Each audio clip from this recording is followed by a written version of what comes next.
This show is brought to you by Drift Outfitters in Toronto at 199 Queen Street East. Drift is remaining open during these difficult times, but with a new way of getting you your fly fishing goods without allowing customers into the shop. Visit them online at driftoutfitters.com to order products and take advantage of free shipping across Canada on orders over $100. Why not help them out during this difficult time for small businesses? Give them a shout out on Instagram. Got a great photo to share? Tag at Drift Outfitters. Also, you can tag your fly tying pics with hashtag self-isolation to show your friends and your followers how you're spending your downtime. Giving Drift more exposure and love right now is one way we can help keep them going. These are tough times, and we must find a way to continue supporting our community store. Visit driftoutfitters.com for more information.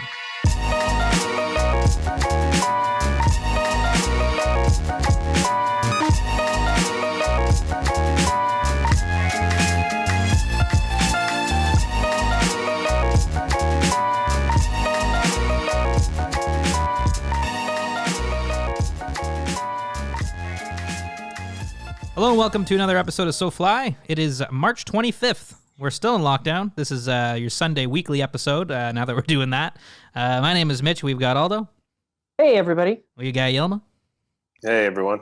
And we've got a very special guest on the show. He's an angler. He's an author. He's actually lives in a place, well, he's from a place that we just recently fished, Rockport, Texas. We've got Aaron Reed on the show. Aaron, how's it going? Hey, it's going great, man. It's good to see you guys virtually and to meet you virtually. Yeah. Best thing that's happened during my lockdown day today. Yeah, right on. That's awesome. Yeah, it's good to meet you too. It's fun kind of doing these because we're doing them over like video chats, so we're actually able to see each other. Because normally we're in a studio, so if we're gonna have to do these things over the phone, at least we can see each other as we chat and enjoy some beverages. Right on. Absolutely. I'm drinking a Labatt Blue. Yilma's got 40 Creek going on there, right, Yilma? Yeah, I got 40 Creek. I got it in a little, because we're doing video, so I got a little coffee mug here. Nice. And it's tasty as hell, that's for sure. Aaron, what are you drinking? What are you drinking, Aaron? I'm drinking a Balcones Texas pot still bourbon. It's a distillery up in Waco, actually, and cool. They make a bunch of different expressions, but this is kind of their baseline bourbon expression, and it's pretty good stuff. Oh, wicked. Yeah, it looks good. Nice. So yeah, Aaron, he reached out over an email a little while ago, and him and I hopped on the phone, and Aaron sent us a copy of his book, which is what we're going to be talking today, Fly Fishing Austin in Central Texas. So your book is due to come out it was supposed to be coming out right now.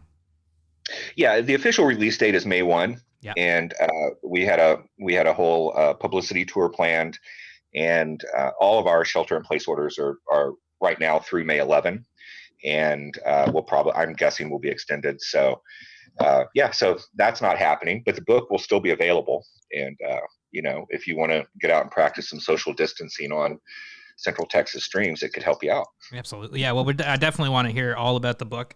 I think it's Texas. I mean, we've scraped the surface in terms of fishing in Texas, but it was one heck of a ride. So it's really cool to be able to chat with you today about it. Whereabouts are you calling from, Aaron? I'm calling from Georgetown, Texas, about 30 miles north of Austin. Okay, right on. State capital. So why don't we just start with then, how you got into fly fishing at all? Because you're from Rockport originally? I am, and let me tell you, it was a real treat listening to your show. And Mitch, I'm really sorry about the stomach bug. Oh man, thanks, man. But it was a real treat. It was a real treat seeing my hometown through your eyes on that show. Yeah. And as you were talking about your 3 days of fishing, I was like, they were in St. Charles Bay that day. Oh, they were in Lighthouse Lakes that day. Yeah. And I knew exactly where you were. I knew what it looked like, and it was just really cool to hear. So yeah, I grew up down there, and my parents grew up down there. When I was a kid, yep. I think the population was about 3,800 or something. And I mean, it's not huge now. It's probably 10 or 12,000. But there wasn't a lot to do in Rockport except fish and duck hunt. And that's what I grew up doing there. Fishing conventional gear mostly. Until I was probably, I'm going to guess, in my 20s. Yeah. And fly fishing for redfish, exactly what you guys did, was really taking off down there. And I'd see people do it, and I thought it was kind of exotic and maybe a little silly. I had no idea. And but but I did buy a fly rod and 8-weight and started taking it along on my fishing trips. And I'd beat the water for a little bit, get frustrated, pick up my bait caster, and start throwing plugs or soft plastics again. Yeah. And that went on through the early 2000s. And I had a colleague who was an FFI certified instructor, and I was doing an angler education retreat workshop one weekend, and he took me aside and said, "Hey, let's go do a lesson." So he taught me some basics, and that's still pretty much all I know. Yeah. And caught some fish on purpose. Yeah. And I was hooked. So so been doing it for about the last 20 years or so, and exclusively probably for the last 5 or 6 years. So your first kind of fish on the fly rod were reds? Oh man. Yeah, I think my first ever fish on the fly rod was a redfish. Oh, cool, Amazing. man. That's so Oh, cool. wow. Yeah, it might have been a speckled trout, spotted sea trout. Sure. What Right. Chloe caught, in the canal. But It's still so cool though that like those are your first fish on the fly rod, because it's like we're so used to hearing all the people we know. The first fish on the fly rod was like a bass or maybe a trout, or so it's really interesting to hear like, oh, it was a sea trout or maybe a redfish on the fly. I mean, geez, that's a pretty cool way to get into it. yeah, it was. It'll ruin you for sure. Yeah. What's the what's the allure to you about like fly fishing for redfish? Like, what's the fun in fly fishing for redfish? I mean, it's kind of an obvious question, I think, but I mean, I know y'all don't know, but it's like, what to you? What is the fun of it? Yeah, I mean, you guys nailed it. It's everything, just like every other kind of fishing. Being out there, seeing the wildlife. I mean, there's just so much going on. Mhm. I mean, you guys talked about the rays, the birds, the dolphins, the alligators. I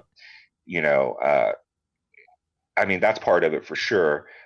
With redfish in particular, it's a lot more like hunting than fishing. Yeah. You're stalking the fish, you're sighting the fish, you're presenting the fly specifically to that fish.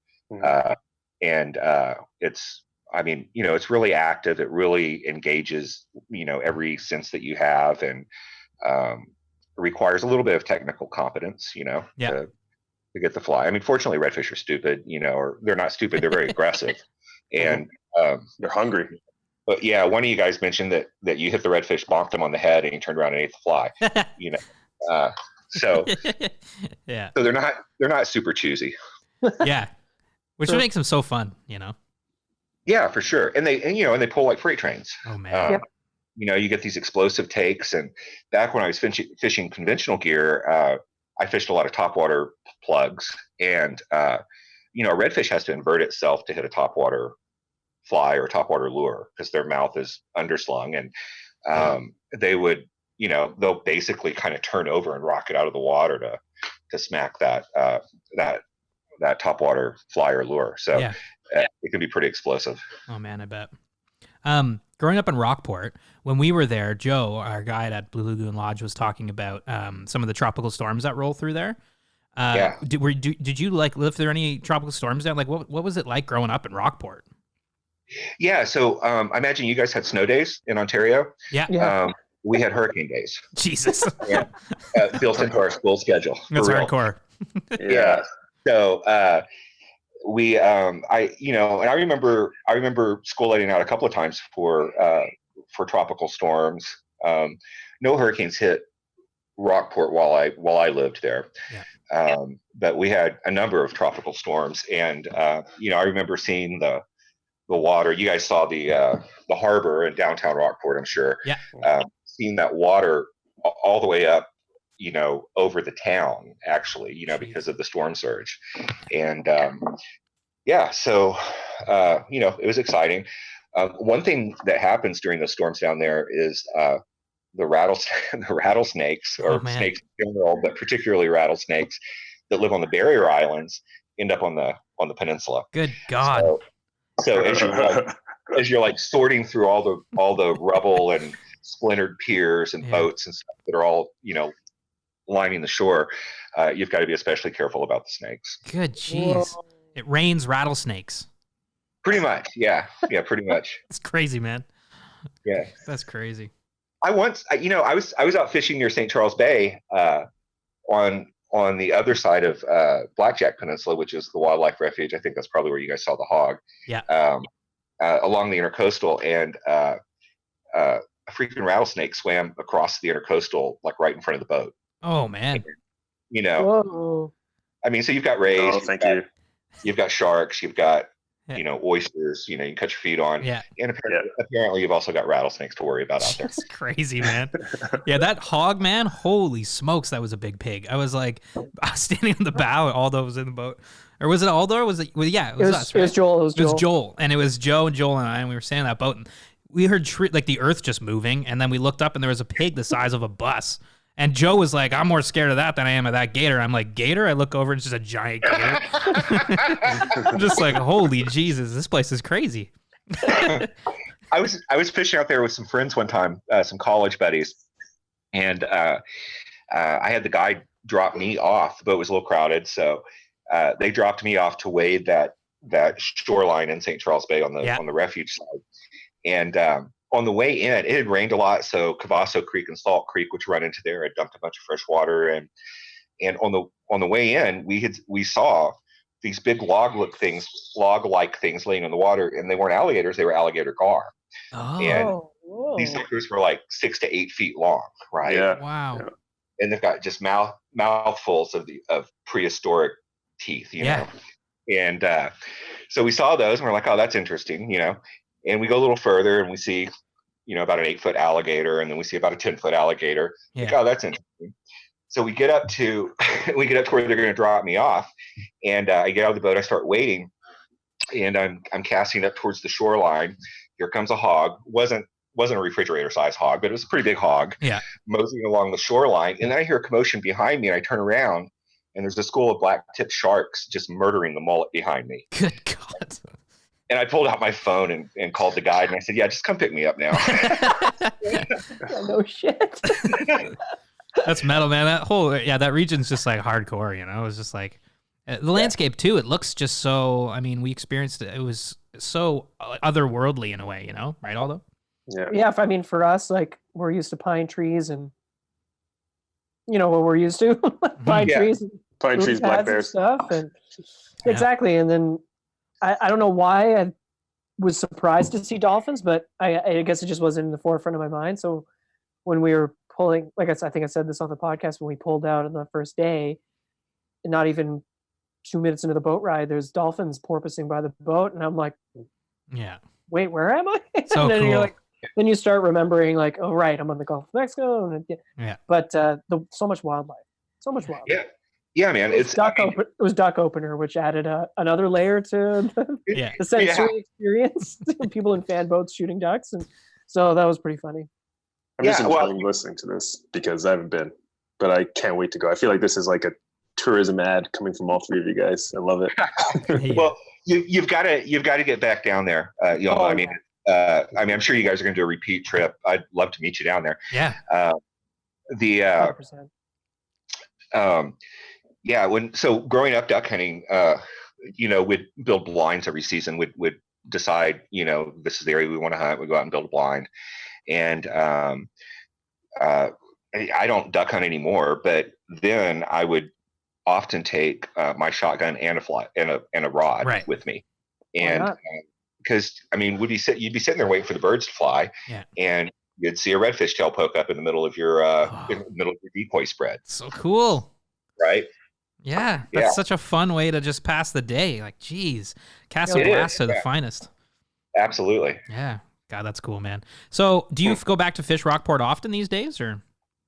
I have not gone back often in the last 3 years because I've been writing this freshwater book, and I've missed it a lot. So I have some trips planned for this summer for sure. Nice. And I also discovered snook at some point. Oh yeah. And you can find snook around Corpus Christi, around the jetties on the beachfront. But for really reliable snook fishing in Texas, you have to go all the way down to the southern tip of Texas near the Rio Grande, South Padre Island, Port Isabel. Right. And there's just an outstanding snook fishery there. And, you can easily have a 20 or 30 fish day and big snook. So once I discovered that, I kept bypassing Rockport to go Right. down south. I actually lived down there for a year and guided for a year. Oh, nice. Oh, nice. A lot of respect to guides. That's some hard freaking work right there. Oh God, yeah. But so and they've got redfish and trout and flounder as well. Yeah. But plus snook and juvenile tarpon and all the other stuff. So so that's mostly where I've been going. I've got some trips planned down there as well. Nice. But mostly it's been home waters in Central Texas for the last couple of years. Right on. So you've been. I do fish off the tugboat. Okay, yeah, because Right, we got to talk about that. Yeah, we do. What is the tugboat? It's a 100-foot long harbor tug, and we push and pull ships around, turn them around, put them on dock, take them off dock in the port of Corpus Christi. So I work week on, week off down there, and So this is kind of that's your daily gig. You're a tugboat operator. That's it. I'm a tugboat captain. That's so cool. I love that, nice. man. Yeah. It's so cool. A tugboat captain. In relation to Austin, how far is Corpus Christi? Driving, it's about 3.5 hours. Okay. Right on. So do you fly down to do your shifts or? No, I drive. Oh, okay. Yeah, I'll get up early on a Tuesday That makes morning, sense, yeah. 3 or 4, and drive down. My crew changes about 8:30 in the morning. Gotcha. So It's not bad. It's not yeah, bad. it's not too bad. Yeah, So- I look at some of my friends who commute to Austin daily here, Yeah. and I spend less time in the car in a month than they do. True. Yeah. So what brought you to Austin then? I moved here in '95, I guess. So after college, and I lived in DC for a couple of years, or Northern Virginia, and came down here and got married. And that marriage ended in divorce years later, and remarried a high school sweetheart. So Nice. Nice. Oh, anyway, it's a nice so full yeah. circle story. Yeah. So I'm I a have sucker for stories like that. Sorry. yeah, man. That's awesome. Yeah, so I have a son from my first marriage. He's 21 now, and a junior in college. Also, locked down right now at home for the rest of his semester, canceled. And then 2 younger children, 9 and 7. Any of them fly fish? They all fly fish. Ah, right on. Right That's on. great. Yeah. We were all 3 of us were out last week chasing white bass, and Oh, nice. had a nice 3-mile hike, and it was just a lot of fun. That's fun. That's cool. Okay, so I think what I want to know now is what is the book? So you're the author of this book. What is the book about for the people listening at home? And I think this will take us into kind of where you're fly fishing now and your whole fly fishing life now. Sure. So the book is, strictly speaking, it's a fishing guidebook. There it is. Oh God, it's thick. It is thick, isn't it? Yeah. I have friends that after I got the first advance copies, they were, I handed over to them, and I had one friend who was literally stumbling for words. He's like, man, dude, it's a book. It's a real book. And I don't mean to offend you, but I didn't think that's what you were doing. That's awesome. I don't know if people thought I was like writing a pamphlet or what, but it's hefty. It's a fly fishing guide, right? So it's got over 100 legal access points. I think 49 detailed descriptions of routes, either wades or paddles. Yeah. On 16 streams within about an hour of downtown Austin. Amazing. Yeah. And originally we were going to include lakes, ponds, and quarries. We've got a lot of those too. Yeah. And they can be productive, but there was too much moving water. So, and I probably, most people prefer to fish streams. I don't know. I know I do. So that's what we included. So Texas is just full of water, right? Because like growing up in Ottawa, Canada here, it's kind of like, I always thought of Texas as reservoirs, big bass fishing and stuff like that, right? But Texas is full of, like you say, just flowing clean, fresh water. Yeah, we've got like 191,000 miles of streams in Texas. Jeez. And more inland water than any state except Alaska. Oh, wow. So yeah, it's a ton of water. It's about, I don't know, I think I figured it up. It's about 1.1 million acres of stream bed, Wow. submerged land, which is as much as we have in all of the state parks or wildlife refuges in the state. So, what kind of fish can people expect to be catching in these in this water, apart from the coast? Yeah, so we've got one trout stream. It's advertised as the southernmost year-round trout fishery in America. Nice. North America. It's a tailwater, comes out of the base of Canyon Lake on the Guadalupe River at about 54 degrees or so, and stays cold enough to support trout year-round for about 10 or 12 miles. Okay. And that gets heavily stocked by both the state and the local Trout Unlimited chapter. The state puts generally smaller fish in there, 10 to 12 inch fish. The Trout Unlimited chapter puts fewer fish, but they put much bigger fish in, including some 25, 26 inch trout. Yeah. And a lot of those fish will die over the course of the summer, but a significant number survive and become holdover fish. And I mean, you guys are probably familiar with this, and they get wilder and wilder the longer they're in the rivers. So you actually get some really big, beautiful fish that have been in there for, a couple, 3, 4, 5 years. Yeah. And those are great fun. Yeah. So that's it. So that's the one trout stream. And there's one small population of wild fish out in West Texas in the mountains, but when no one's allowed, it's in a national park, no one's allowed to fish for it. Okay. And other than that, it's all warm water species. We have some introduced smallmouth bass that caused quite a problem with we have a native species, an endemic species called Guadalupe Bass. Yeah. That's actually. Oh, cool. It's on your shirt. Right on. Nice little cool. shirt of a Guadalupe Bass with a Texas flag and a Steiner beer. Yeah, nice. A little 6-shooter too. Yeah. Oh, and the come and take it. The buckle. Belt buckle. Yeah. Buckle, yeah. Awesome shirt. So that's Nate Carnes out of Missouri Remedy Provisions. He made that. It's pretty cool. Can I take a screenshot of your shirt really quick? Yeah, man. He's doing a whole. I love it. He's doing a whole native fish series. Perfect. He did an Appalachian brook trout hillbilly with a corn cob pipe and a jug of moonshine. It was pretty cool. Funny. Yeah. So the smallmouth heavily introgressed the Guadalupe bass. They're pretty closely related, and it became clear that we were losing our Guadalupe bass population some years ago. So the State Game and Fish Agency, which in Texas is called the Texas Parks and Wildlife Department, they have geneticists and hatcheries, and they took a deep dive into this and tried to figure out some optimal stocking strategies for some of these streams to recover the population and force out the smallmouth genes. And they stopped stocking smallmouth in most of these rivers. Okay. So anyways, that's been going on for a while, and they've had some successes. So we've got that. We've got spotted bass, which also hybridize naturally with Guadalupe bass. Yeah. Got largemouth bass, of course. Yeah. And for exactly the reason you were saying, that everyone thinks of reservoirs and bass tournaments in Texas.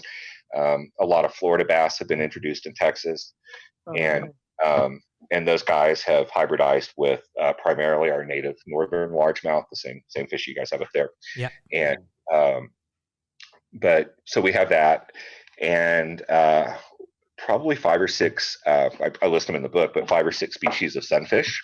Okay. Which, if you're healthy. Yeah, man. And if you're using light tackle, when I first started fishing these rivers, I'd go out there with, I knew my 8 weight wasn't appropriate, right? I was at least that smart, but I'd go out there with a 5 or 6 weight, and I kept catching these 12 and 14 inch fish, 10 inch fish, and I'm like, man, this just isn't very fun. And I was in the canoe with the kids one day and came across a guy with this wispy little rod casting towards the bank, and I'm like, what is that? And he's like, it's 2 weight. I didn't even know they made 2 weights. Yeah.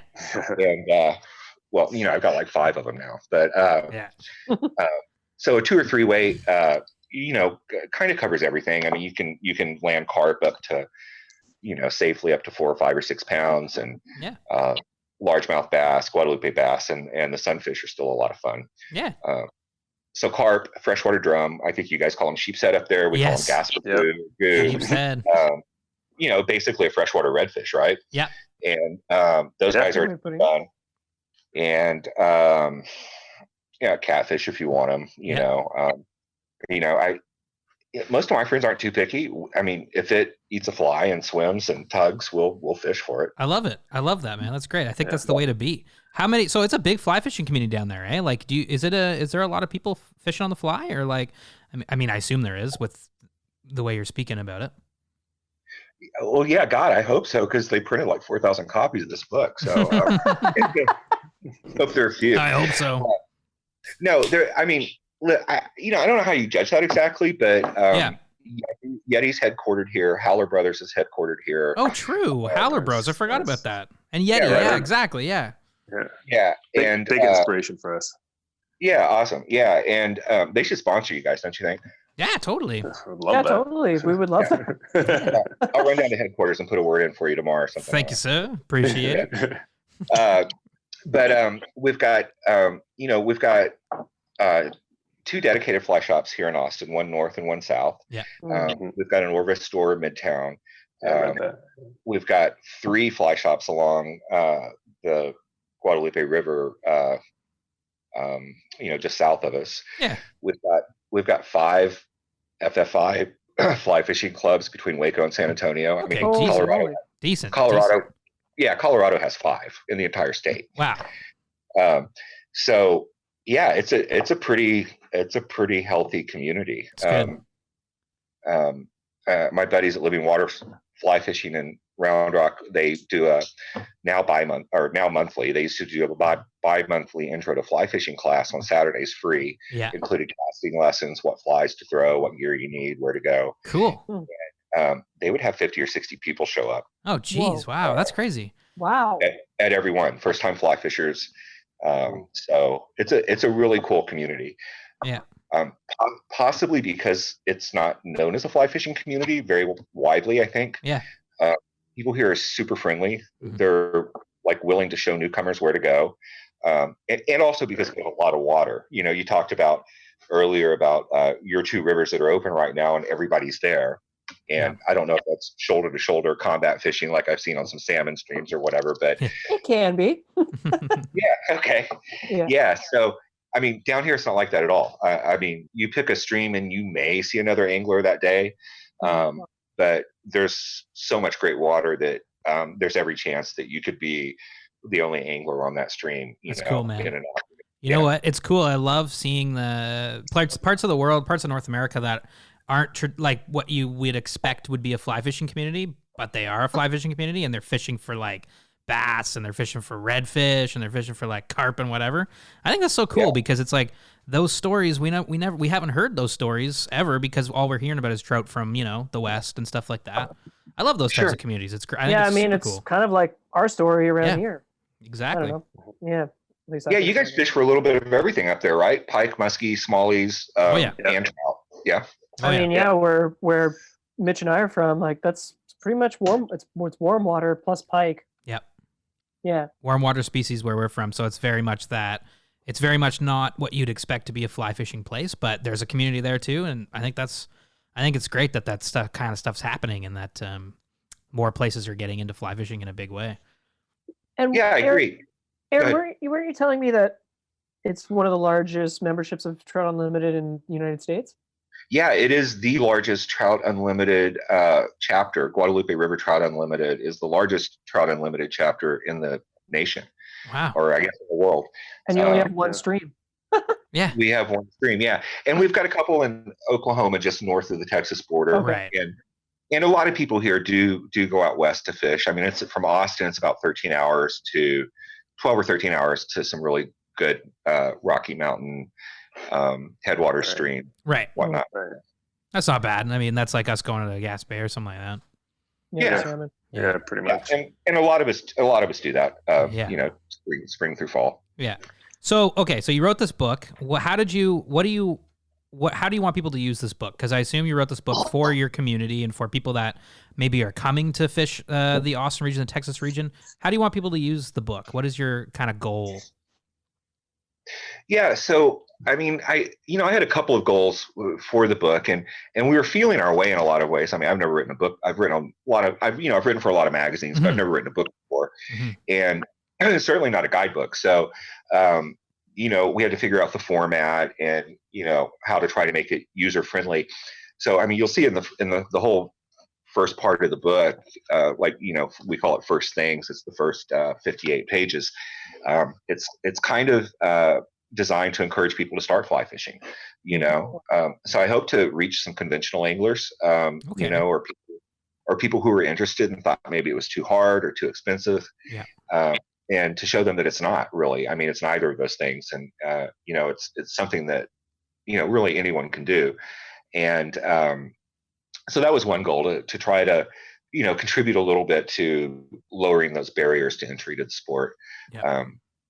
I mean, you guys know we've kind of got a reputation as a community of being a little snobby or elitist or whatever. And I'm sure that was deserved at one time, but I certainly don't think it is anymore. I mean, fly fishing's freaking metal, right? I mean, people.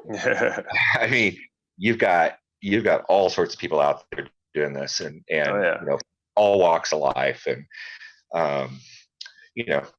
I don't know. So that was one point. The another one was just to provide kind of a very literal destination guide. Go here. This is what you'll find, and it's got lat-long coordinates and driving directions, and all of that. So that was the second thing, just to be a useful compendium of location information and whatnot. And go ahead. Oh, I was going to say, I think it's cool. Like that, to go back to that second point about accessibility, I think it's cool that you want to make fly fishing more accessible for people that might be interested in it. Because exactly like you said, fly fishing's got this kind of snobby mentality. Maybe people like, especially some gear people are like, fly fishermen are kind of like, elitist and stuff like that. But I think if somebody's interested in fly fishing, that's cool. Like they should be able to feel like they can get into it. Because, like, if you have any interest in the sport, like, it shouldn't feel like, oh, that's not for me. Like, if you think there's something in it for you, like, you should definitely feel welcomed, right? I mean, it's something that, like, Derek and when we were in Indiana, like, Derek at Fly Masters, that's his approach, too, right? Like, his shop stocks gear as well as fly gear because he hopes to make that connection between the two communities. Like, he doesn't want them to be separate because, ultimately, as a community as a whole is going to take care of the resource, right? So 100%. And earlier when I said that I've been fly fishing exclusively for the last 4 or 5 years, that's primarily because I've been on these streams up here, and a 3-weight fly rod is the perfect tool for these streams. There is no better tool. But that doesn't. I mean, I've got some conventional gear, and I'll use it again, I'm sure. Sometimes that's the right tool, And so I think anyone who's a gear fisherman, we've got a lot of really fanatical bass anglers in the Austin area that fish the reservoirs and the lakes, and everything they know about largemouth. Do I? I said I know Texas is like huge largemouth. So whenever I hear, oh, did you catch bass? Yeah, and it's usually like 14 pounds. 10-pound fish. But everything those guys and gals have learned about fishing, about bass, about their habits and what they eat, every lure that they use, there's an analog as a fly, a fly fishing version of it, and some of the lures they use are actually versions of flies that were here first. So all that stuff they learned, all they need to learn to do is cast, and that's not that hard. So I would hope that the book would appeal to some of those folks. That's good. I want as many people fishing as possible. And that kind of rolls into my third reason for the book. And it became really clear to me as I was writing the book that we're going to be in a bind here, in another decade or maybe sooner, if we don't really start taking care of these streams. So Right. more people who are out. Somebody broke curfew, didn't they? Yeah, it did. I hear the siren going. I think it's in Yilma's end. Yeah, He's it's down on my, King Street. Yeah. Yilma, what's going on? What's going on, Yeah, Yilma? We got a siren. I know. Yeah. I'm at the heart of downtown Toronto. It's noise. Chaos. You know? Yeah. Even in this quarantine, I feel like it's like everybody's still out. Yeah. Yeah. Well, apparently someone was spotted standing, too close to someone else. So, Yeah, exactly. Yeah. Send the Yeah. fire, sound the alarms. Exactly. So Third point. Yeah, so it became clear that if we don't get people out on these waters as as stakeholders, people who have an interest in these streams, and as fly anglers, we unlike a developer or a golf course manager or even a municipal water authority. Yeah.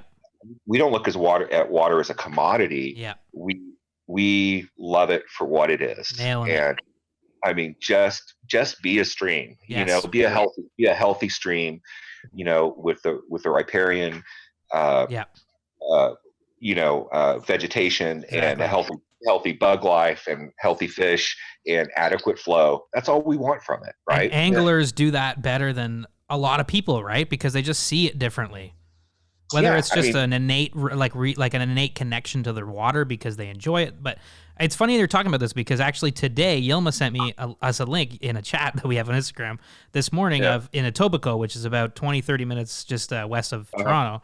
There's a creek, Etobicoke Creek, and there was a spill of red ink. About 400 liters of red ink was dumped into the creek, and it turned the water into just this red kind of looks like blood just flowing through the river. Looks like blood.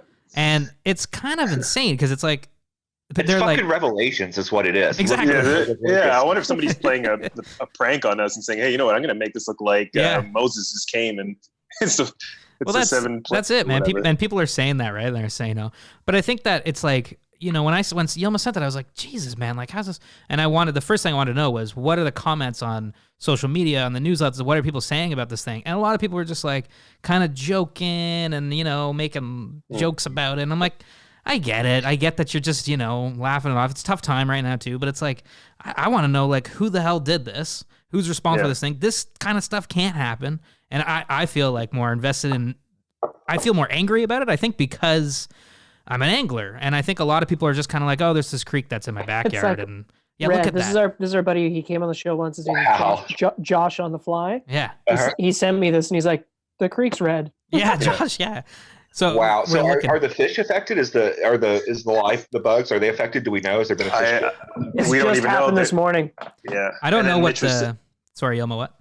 No, I was just saying Mitch made a good point. It's like they've calculated that or estimated that it's 400 liters, but like, okay, if you know that much, then how do you not know the source? The source, right? I know, I don't get that. So there's not a lot of. There's also not a lot of info about it because I think people are kind of just like whatever. It's kind of like they're also not. There's a lot of people that obviously care, and I don't want to make it seem like we're so evil, but like there is kind of just a like, oh, this thing happened and whatever. Back to talking about this other stuff, and it's kind of just like. This is crazy, man. There has to be a bad effect to the fish and the wildlife. It's a bunch of the river is completely dyed red. It's like what? So I think it's great to make that point of anglers are, they care a little bit more. We just see it differently, I think, right? Because we have that connection. Yeah, we do, and so we don't have any ulterior motives either. I mean, we don't need the water for anything, but what it's already doing, and so. So my concern is that we have those stakeholders, that we have enough people out there who have been on some of these are minor creeks, small streams, people that have spent time there who love it. And if a municipality or someone comes in and says, hey, we're going to build a sewage treatment plant here and dump, whatever into the water. Or if somebody else comes in and says, hey, we're going to divert this, or we're going to, pump it somewhere else or whatever, that there are people there to say, oh, wait a minute. This place is important for all these reasons. And they have a voice, kind of thing. And I'm not anti-person. I love people. Oh, I mean, actually, I don't really love people. I don't love people. They're persons that I really like a lot. Yeah. I just don't like a whole bunch of them in one place all at one time. Fair enough. Yeah, but I mean, I mean, look, we're part of the ecosystem too, right? And we're just another species that happens to be super successful, and has the unique ability to be thoughtful about what we're doing. Yeah. And when we do cause damage, unlike a beaver, which may flood, an entire meadow or something, we can mitigate that damage, if we have the will to do it. So, so I'm not anti-industry. I'm not anti-development necessarily. I would just like people to do it in a smart way, and to consider the value of the streams. Yeah. Well, that's good. I think that, I mean, are those all the reasons you wrote the book? Those reasons are amazing. Absolutely. 100%. Is that enough? I can come up with some more. I love it. I think that. Well, so here's one for you. So 2 more. So in relation to that third point, kind of the conservation angle, worst case scenario, 30 years from now, this will be a snapshot of what these streams looks like in 2018, 2019, and kind of a stand as a monument to what we lost, I hope. I mean, I hope not. I mean, I hope that's not the case. Yeah, sure. And then a fourth reason is that, so working 183 days a year on a tugboat and being away from home, when I am home, my time's kind of compressed. And, my wife also works, but she's also been taking care of the kids and doing scouts and, sports and whatever. She's freaking tired by the time I get home. I'm tired by the time I get home, but she needs a break. And it used to be, before the book, that I'd walk out the door with my fishing gear and she'd say, "You're going fishing again?" After I got the book contract, she would, find me on the couch or something and say, "Aren't you supposed to be out fishing? Don't you need to go scout a stream?" So, man, that worked out great. Yeah, I like that. That's funny. That's good. That was a great unintended consequence. It turns into a bit of a gig, a job, right? Where it's like, oh God, now I have to be fishing. What am I doing? I got to be on the water. Yeah, for sure. Great. I love it. Too funny, man. No, I think that, all those reasons, I think that's an amazing reason to I think it's great when people in the community want to be proactive about, their fishing, the way where they fish, and like tell people how to do it and tell people why they should do it. So, thanks. I think that's great. Yeah, thanks. Yeah, I think like coming from looking at like the GTA, like in Toronto here, like we're maybe working from behind or whatever, like it's gone a certain way, and there are people who care about the rivers that's working on them now. Where's Austin on that timeline? Do you think like I don't know the population of Austin, but like, are you growing? Do you think you can grow with the watershed, or I guess like where's Austin right now? So I think this year we're going to crack 1 million in the metro. Okay. And or in the city itself, actually. I think we're maybe the 13th or 14th largest city in the States at this point. A lot of that growth has happened in the last 10 to 15 years. And it has been explosive. So the county I'm in, so Austin is in Travis County, Georgetown, Round Rock, we're in Williamson County adjacent, is either the first or second or third or fourth fastest growing county in the country. Austin has been one of the 3 fastest growing metro areas in the country for like the last 5 or 10 years. It's a great city, right? Like I've always wanted to go. I've had a huge interest in music my whole life. Food, of course. It's a great place to live, right? Yeah. So and a lot of green space, right? And we've got the Colorado River running right through town and all the tributaries, and it's so we've got a ton of folks moving from California. You can sell a 3-bedroom, 1,700 square foot ranch style house in California for $1 million or whatever in some places, and you can come to Texas and buy 2 acres and buy a house and not work for 3 years. So that's happening. At the same time, Let's do that, guys. Let's do that. Let's just do that. Yeah. Oh my God. See you soon, Aaron. Yeah. Come on. but at the same time, a lot of the historic ranches in Central Texas, in particular, they've maybe been in the family for 100, 150 years or something, and now they've fallen to heirs, maybe a large group of heirs, a bunch of grandkids or something, that nobody wants to raise cattle, nobody wants to farm, nobody wants to live on the ranch. They all live in the city now. They want their money out of it, and they can sell it to a developer who's going to carve it up into 1 acre or half acre lots for just a ton of money, millions and millions of dollars, right? Mm-hmm. And so, I mean, you can't really blame them for doing that, but at the same time, we're losing those huge buffers, that natural cover that absorbs water and recharges the springs. So to answer your original question, the growth has been explosive, and it's outpacing both our infrastructure, for transportation, for instance, and the resources that we have available when it comes to water in particular. And the state of Texas says that in 50 years, we're going to have about an 8 million acre feet shortfall in water availability from any source across the state. Right now, we use less than about 13, 14, 15 million acre feet a year. And that capacity is diminishing as well as they draw down the aquifers. Some of those aquifers, the sandy aquifers, can't recharge. Again, they kind of collapse on themselves. So we don't have the groundwater, which of course is connected to the surface water.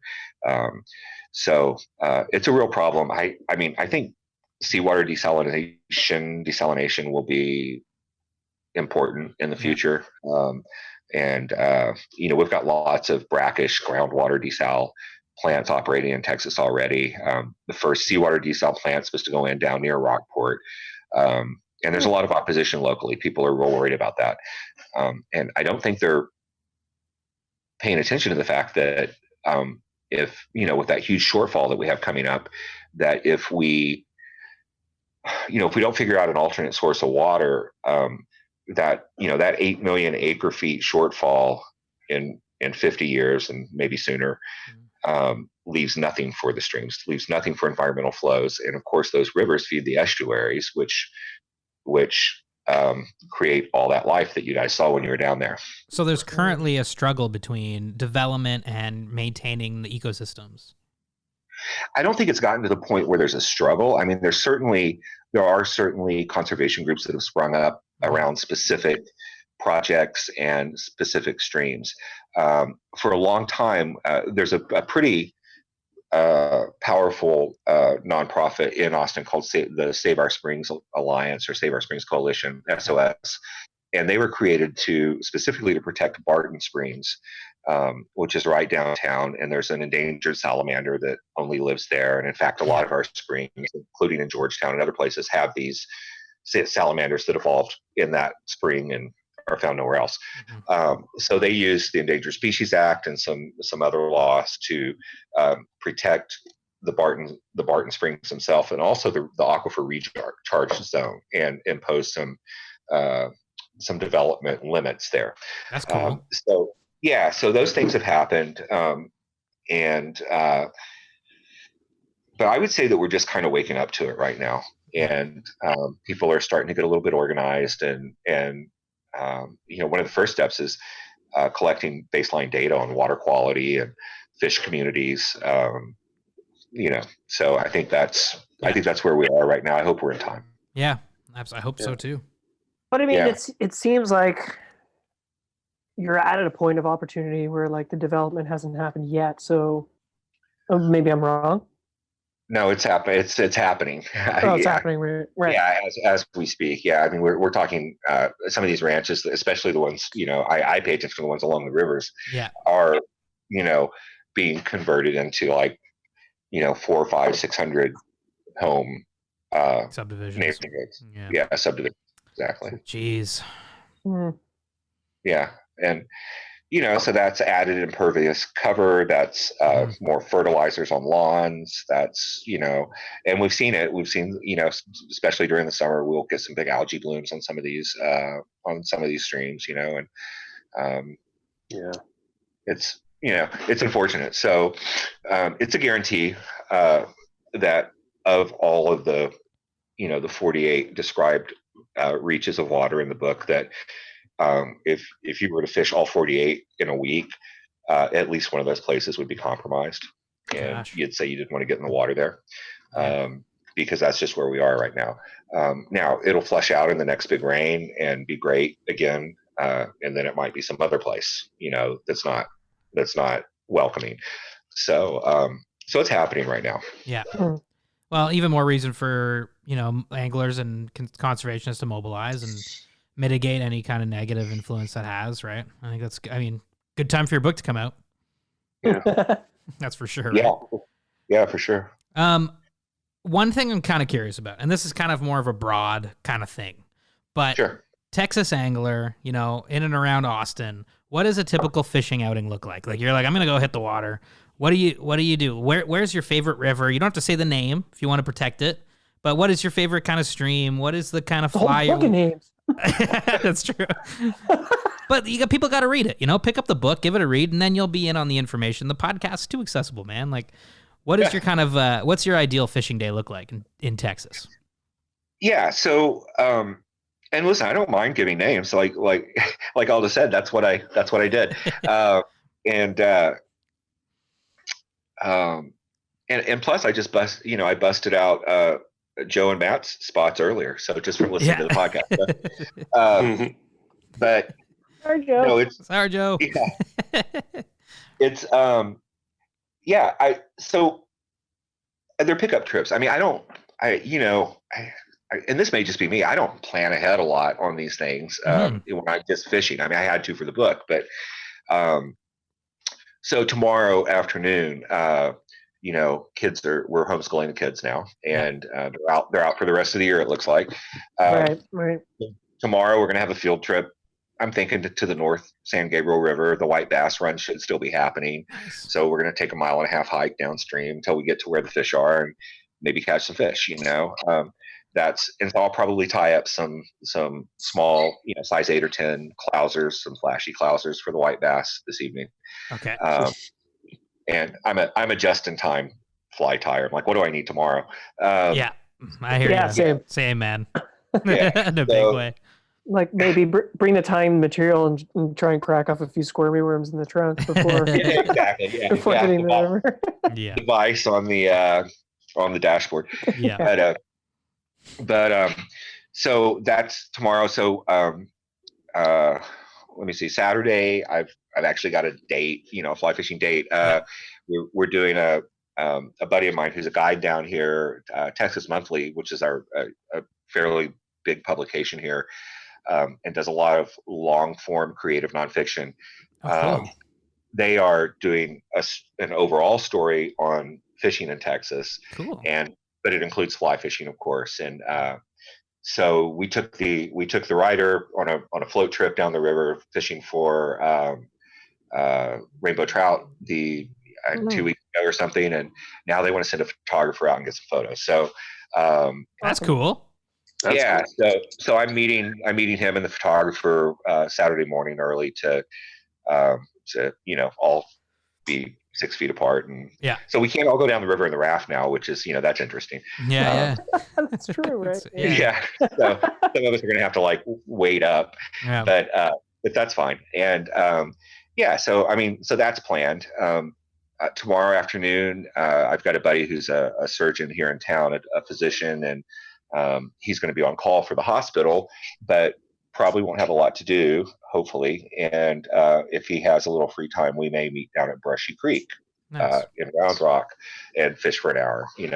So that's often what it looks like around here. It's just a little pickup trip. Throw 6 flies in your bag and you drive to the location and hop in the water. That's fun. I can dig it. Yeah.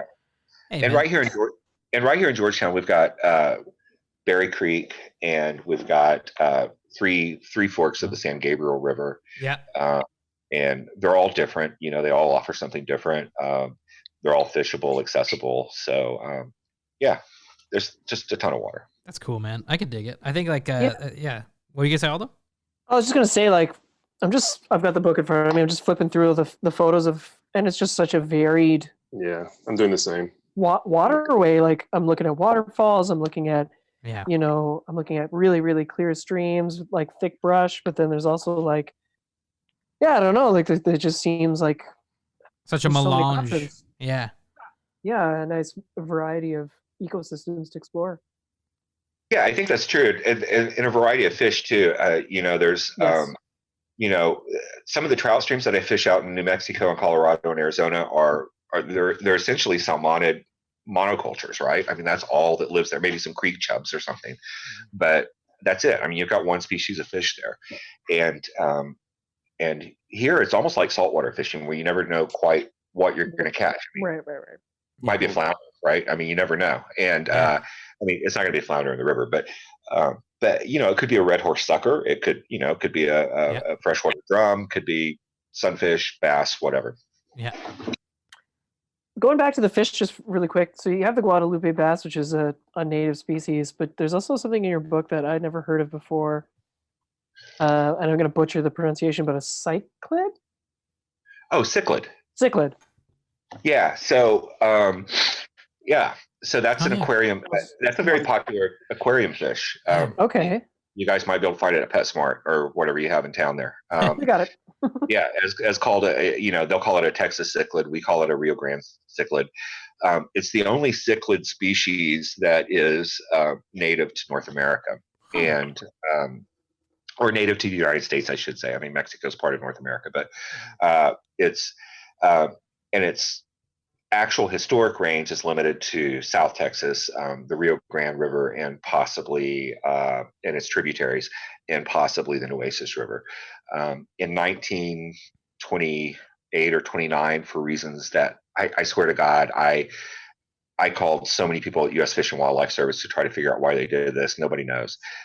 They moved a bunch of those fish from South Texas up to their fish hatchery in San Marcos, which is in the area covered in the book, and started propagating them and then stocking them in these spring-fed rivers. And in the summertime, we think of the spring-fed rivers as cool because they're about 72 degrees on average coming out of the springs. But so hot.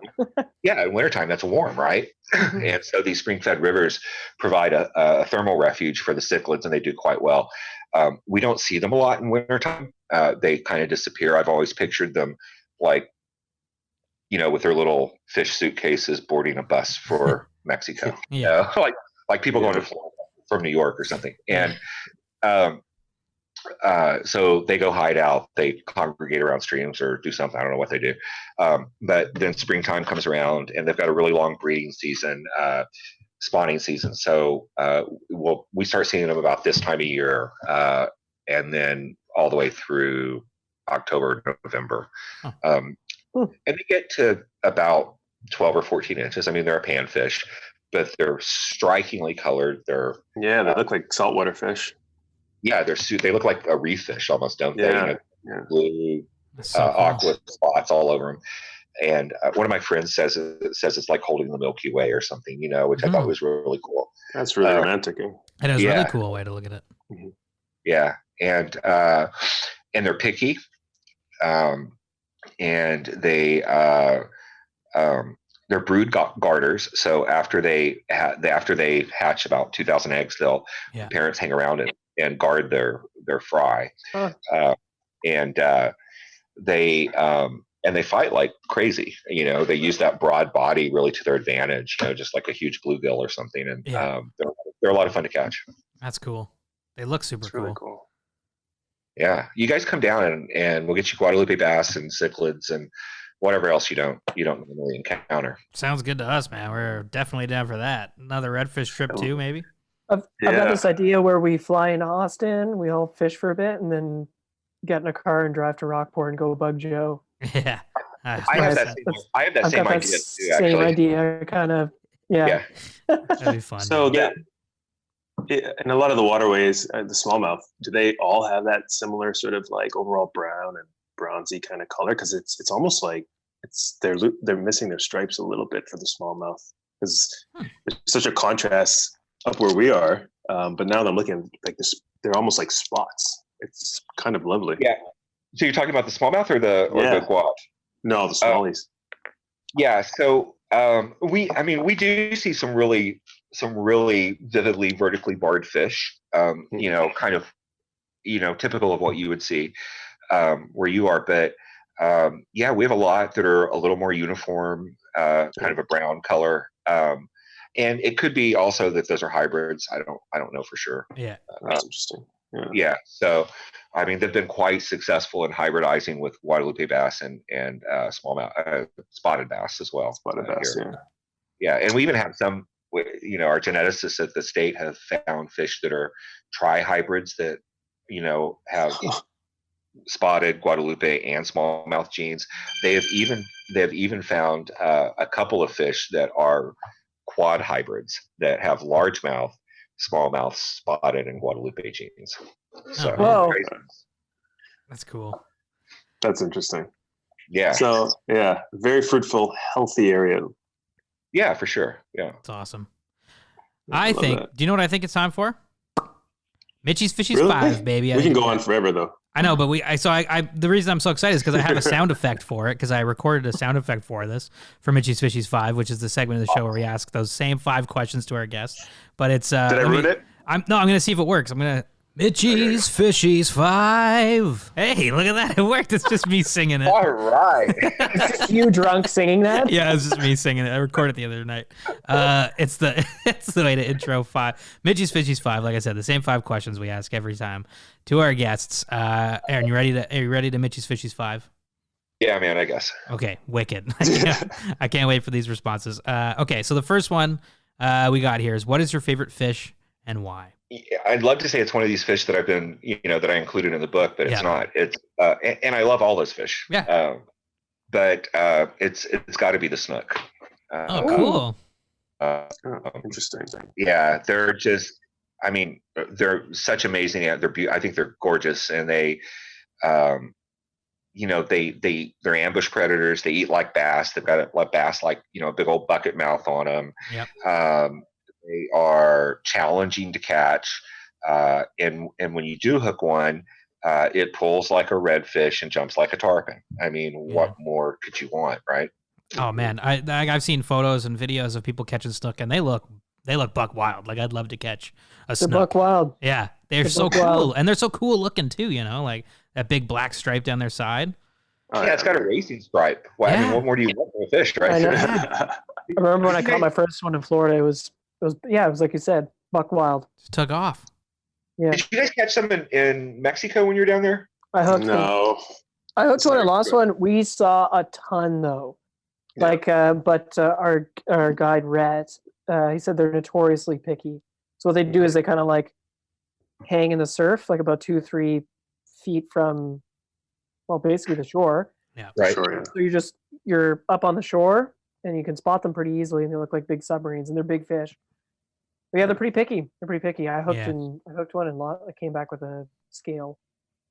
Yeah, and they also have those razor sharp gill plates, right? And that's typically why we fish with 30 or 40 pound fluorocarbon as a bite leader, right? Because they will. I mean, they turn and run and they flare their gills, and they can just cut that right away. Yeah, geez. Is that a wooden snook on your wall behind your head? Yeah, I was going to ask. Is that what that is? A snook back there? Yeah, well, I'll walk back there for you. That's it's actually metal art that was made out of car hoods, I think, or car bumpers. That's or something. Cool. I like that. Yeah, we're looking at these fish that are on Aaron's wall, and that's a snook up there, right? Yeah. Yeah. So that's cool. That's a snook, and that's a redfish. Cool. And, I mean, the artist's conception, but sure. But those were actually to commemorate specific fish that I caught. So that's cool. Yeah, instead of to get a mount or something, they did that. Oh, that's a good idea. That's really cool. Yeah. I love that. That's cool. Yeah. Do you remember the story behind the redfish and the snook? I think the snook was I don't know. It was like a water body record or something for. That's cool. Or Corpus Christi Bay or something. I don't know. I don't know. It was just like a world record or whatever. Yeah, nothing like a world record, but it was.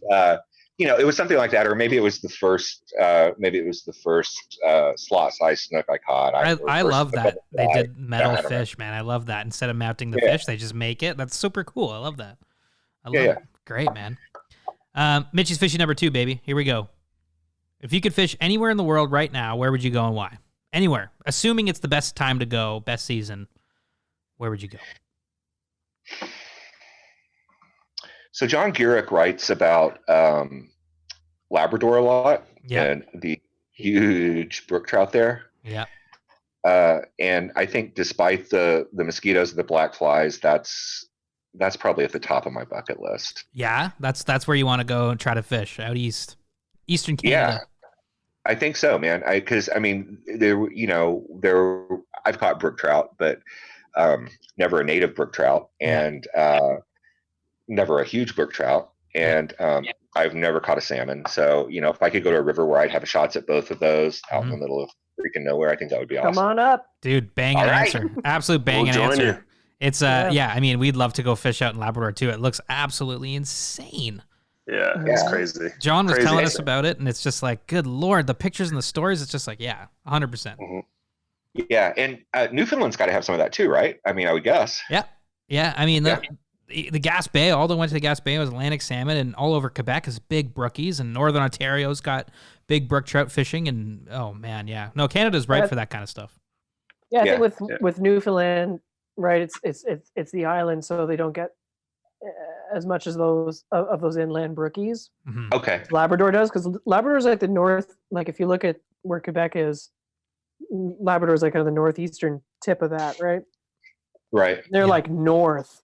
They're up there, Right. They're like up there. Dog sled country. If you don't follow Tight Loops did a pretty cool video about a trip up in the middle of Labrador. Just We'll send it to you.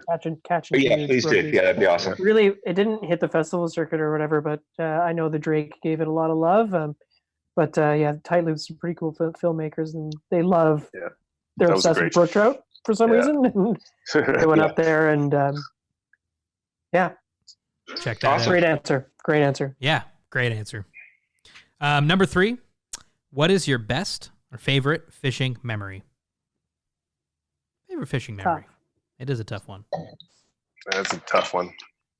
That is a tough one. Last July,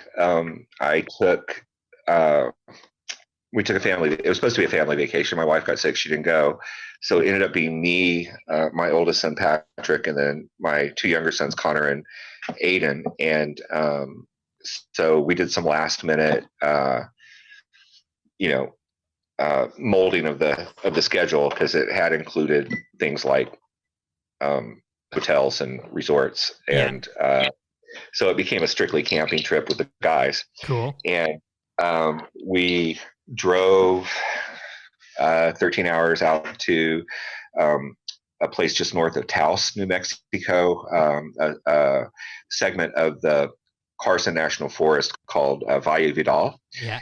And there's a pretty famous little river there that has some really big trout. We didn't actually fish that. We fished some of its tributaries, Comanche Creek, for Rio Grande cutthroat, and some just tiny, I mean, literally step across water, these little headwaters creeks at 10,000 feet. Jeez.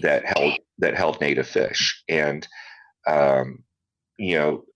so we did that, and then from there we were going to go to Great Sand Dunes National Park, which doesn't sound that great for trout fishing, but they've got a 4-wheel drive only road that goes up into the Sangre de Cristo National Wilderness, and that road follows and actually crosses about 6 times Medano Creek, and Medano Creek is the meta population of Rio Grande cutthroat in the Southwest, in Colorado anyway. It was reclaimed for them back in the 80s or 90s, and has some really cool beaver ponds on it. And then if you follow it up into the mountains, there's an alpine lake at about 12,500 feet. Jeez. That has like 4 and 5 pound cutthroats, native cutthroat. Oh, wow. but just a ton of like 12 to 17-inch fish in this creek, and they're all willing eaters. And you've got a ton of wildlife, and so we spent 8 days, 9 days or something on that road trip, and the road hadn't opened yet because they had such a huge snowpack last year that they had a prolonged runoff, and the road was washed out. So and I was calling every day to check the status, and so we were leaving New Mexico, and we were going to just hop right up to Great Sand Dunes, and it still wasn't open. So I'm like, all right, change of plans. Let's head over towards Gunnison, and we'll find the Cimarron, the forks of the Cimarron River, fish well. And I thought the higher we went, the better chance that we'd find some good water. So we headed over there, spent the night, and I just happened to check my phone the next morning on the website, and they said the road opened today. So we turned back around, went over the Continental Divide, and back down to Great Sand Dunes, and we were probably like the 5th car up there all year, and fished some spots that I'd fished the year before, and maybe had not been fished since because we fished late last year. So it was just a terrific trip, and it was a terrific trip to have all three of my boys together. They all caught their first cutthroat trouts, and that's cool. Yeah, just a good time. That's an awesome story, man. That sounds wild. Yeah. A decent adventure fishing trip. and success. Absolutely. Yeah. Number 4, Mitchie's Fishies 5, is why do you fly fish? Why do you fly fish?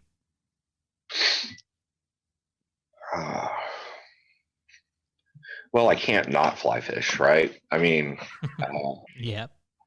For me, as some of your other guests have said, I mean, for me, it really started out as kind of a therapy thing, kind of a restorative, contemplative kind of thing, almost a spiritual thing, a devotional sort of thing. It seems like it doesn't matter really what's going on in my life. If something's bothering me, or if I, have a question I can't resolve, or I have writer's block, or I, got in a fight with my wife, or work's going crappy, or whatever it might be, I hit the water for a couple of hours, and it doesn't even matter if I catch anything. Yeah. Just being out there, it makes everything better. Yeah. So yeah. I guess, I mean, I don't know if that answers your question, but that's totally it does. I think it totally does. It's like your way of kind of doing nothing in a way, right? You just are able to step out of all the stuff and go and just kind of do your thing. I totally 100% agree. I know exactly what you mean. Yeah. Right on. I love it. Number 5, baby. Mitchie's Fishies 5. What fly pattern? Okay, so if you were a fly, what fly pattern would you be? What fly represents you best, and why? What is the Aaron Reed fly?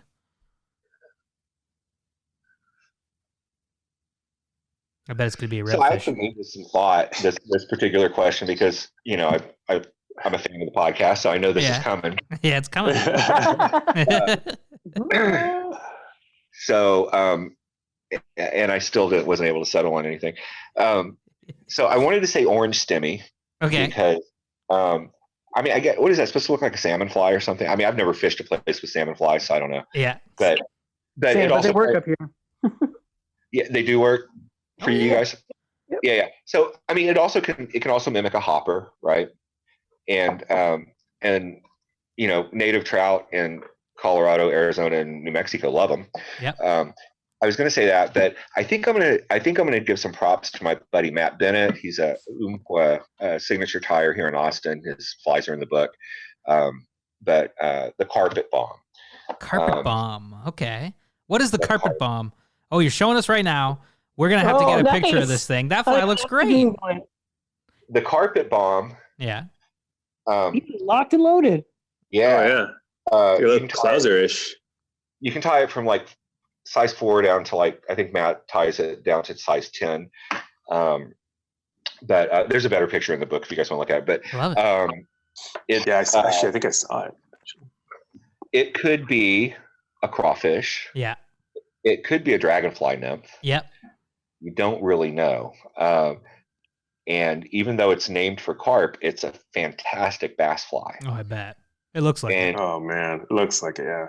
And you can crawl. Oh, carp it bomb. Yeah. Oh, God. Carp. Oh, Nice.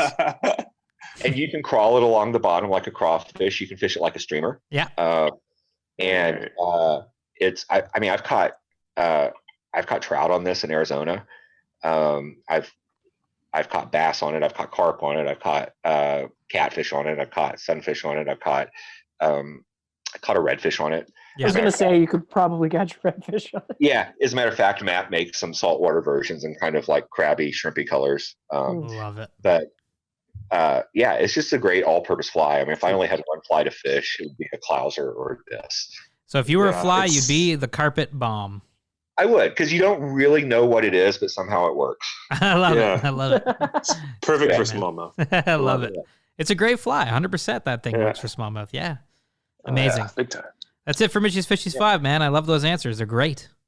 Thanks, man. Yeah. Carpet bomb. I'll never forget that. I think I got to get some carpet bombs to fish bass up there, which is in a couple months. Yeah. At your cottage, man. Yeah, man. Absolutely. Yeah. I think maybe I'll have to send you some. Oh, that would be amazing. Oh, my God. Yeah, it'd be great. Yeah. I love carpet bomb. That's great. So what do you think? You think olive would work well for you guys, or you want a rust color? Or? Oh, man. Olive would be great. Olive, black, white, all those colors would work. All those standard kind of base fly colors would work amazing, you know?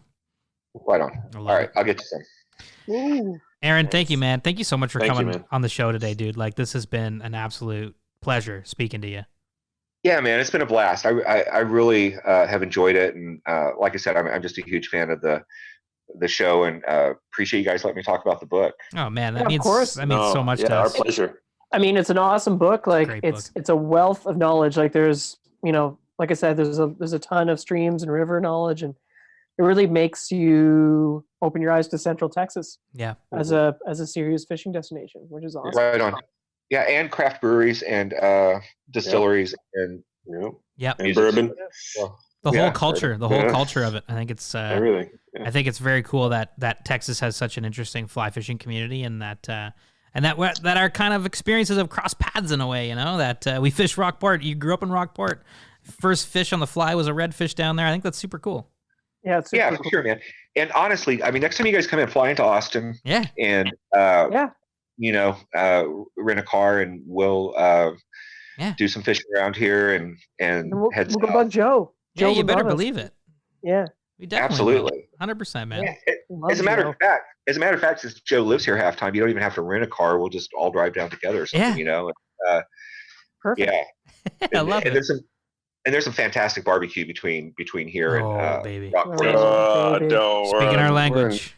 We got some really good barbecue the minute we landed. Yeah. I'm in Matt Dotson. isolation here, man. Our Please don't friend talk Matt. about food. Matty Dotson took care of that for sure. It was great. Oh, barbecue. Love it. Yeah. Oh, Yoma, you really missed out on this thing, didn't you? Oh, he did. He did, yeah, he did. Big time. But we'll be back. We're going to take Gilman back. He's going to have a ton of fun. It's going to be great. Yeah, absolutely. Aaron, any parting words where maybe people can order your book or follow you on Instagram or whatever you want to leave people with? Yeah, man. Well, hey, I'll say this. We've been really fortunate. The book's out May 1, and we've already got a ton of pre-orders on Amazon. I don't know how those algorithms work, but one day, I actually had like the #1 new release in fishing books, and John Garrick's new book was like #5, and that made me really happy. So that must have been the day my mom. That must have been the day my mom bought a couple of copies. But, I love it. so I appreciate everyone who's purchased the book, but if you want to buy the book now, I would really appreciate it if you go through one of our local fly shops, and or you can ask your local fly shop wherever you are. They can get it through regular distribution channels. But Living Waters Fly Fishing in Round Rock, and Real Fly Fishing Adventures down in Canyon Lake will both have plenty of copies, and I'm actually going to go in and sign all those copies before Wicked. April 21st. And my publisher has kindly allowed them to send those out April 21st. So you'll actually probably get it before you'd get it from Amazon if you go through one of those shops. Boom. I love it. And support the fly shop too, like get the Yeah, book that's through the what I fly love shop. about it. Yeah. Sorry, I great. keep cutting you off, Mitch, in this episode. I apologize. That's buddy. okay, baby. It's the complications of recording over video chat. Yeah. Aaron, Yeah, right on. Yeah, I mean, so we want these fly shops to be here when all this is over, right? 100%. 100%. Yeah, and they're closed down right now. I mean, there's nothing they can do at the moment. So Yeah, exactly. Yeah. No, support the shops. Our fly shop, Drift, just up the street from me, they're doing a little delivery system. Oh, Just that's awesome. Yeah. Absolutely, baby. Aaron, thank you so much again for coming on the show, man. It has been absolutely Thanks. fantastic. Yeah, Mitch, Aldo, Yeoman, thanks so much. No problem. Keep up the great work, man. You guys are doing good stuff. Oh, thanks, man. I really appreciate Yeah. the kind words for sure. And We'll meet in person sooner rather than later. Oh yeah. Yeah, I hope so. Yeah, for sure. Absolutely, man. And everybody listening, check out the show notes for any links to Aaron's book. And thank you so much for listening. Aaron, again, it's been a pleasure. And like Aldo said, we will connect down the road soon. And thanks again for coming on the show. For sure, man. Appreciate it. Okay. Take Awesome. care. Nice meeting you. Bye. Hey, likewise, guys. Thanks. Bye. Well, that was Aaron Reed, and that was a fantastic call. Aaron, again, thank you so much for calling in. That was great. That was super fun to talk about fishing in Texas. It was amazing. I mean, how funny is it that we went to Rockport and then all of a sudden here we are talking to somebody from Rockport and Yeah. life Life happens like that. Yeah. I know. I love how that worked out. It was great. I mean, like, it was super It was cool great. to hear about Rockport fishing from a different person's perspective, and also just fishing in Texas, you know, because like I always thought about, like I said on the thing, I always thought about fishing in Texas as reservoirs and like big largemouth bass, and watching the fishing shows of people down in the U.S. fishing big largemouth in Texas. Bill Dance and Rowan Martin. Bill Dance. That's exactly what I'm thinking. fucking Yeah. Bill Dance. Yeah. So it's like kind of cool to hear about, you know, the fishery from a fly fishing perspective, and Yeah, like I said, there's a lot of information in his book. Like it goes stream by stream, and like it went. Oh, what was that? whoa, Yilma just sent a Alright. little email. Look at him doing work at 7:37 p.m. It's Dav's video. Oh, good old Dav. Good old Dav. But but it just goes stream by stream and just packed full of information. I feel if you wanted to go there, or even if you're from there, Yeah. that'd be a pretty good resource. Check it out. Check out the book. We'll put the where you can get it in the show notes, so you can pick the book up and give it a read for sure, because it's like Aldo said, it's full of good information and I never it's- what's that, Yellow? No, I never said this on the show, but like, it's so much wildlife in that book. You know, it's not just the fish, but it's all the different species. It's Yeah. like amphibians and reptiles, and it's crazy. Yeah, I know. Aaron has gone into like a lot. He's gone deep. He's gone deep on the wildlife, and I love that. I think the conservation section stuff is really cool too. Yeah, absolutely. I mean, there's so many parallels between their community and ours. You know. 100%. I think it's great to see that whether you're in Texas, Indiana, Toronto, West Coast, East Coast, whatever, wherever you are, there's these problems that we're all kind of talking about. But Yeah, it's good that we talk about them. absolument. Well, guys, everybody at home, thank you so much for listening to the show. Couldn't thank you enough. Again, every show coming out Sundays because we're in isolation. And while we're stuck behind our computers inside our tiny apartments in Toronto, we're going to try to bring you fly fishing content. And we got some good shows lined up in the coming weeks. So thank you for listening. Hopefully the FaceTime over the internet, Skype, Zoom stuff is working out well for you. But thanks for listening. Thanks everybody for listening. That is it from me, Mitch, Yelma, That's it for me. Thanks. Aldo. Thanks, everybody. See you later. You can find all of SoFly's content at sofly.ca. On Instagram, we're at the SoFly Crew. You can reach us at thesoflycrew@gmail.com with any questions, comments, or concerns. On Facebook, we're SoFly, and our podcast is available on SoundCloud, iTunes, and Spotify.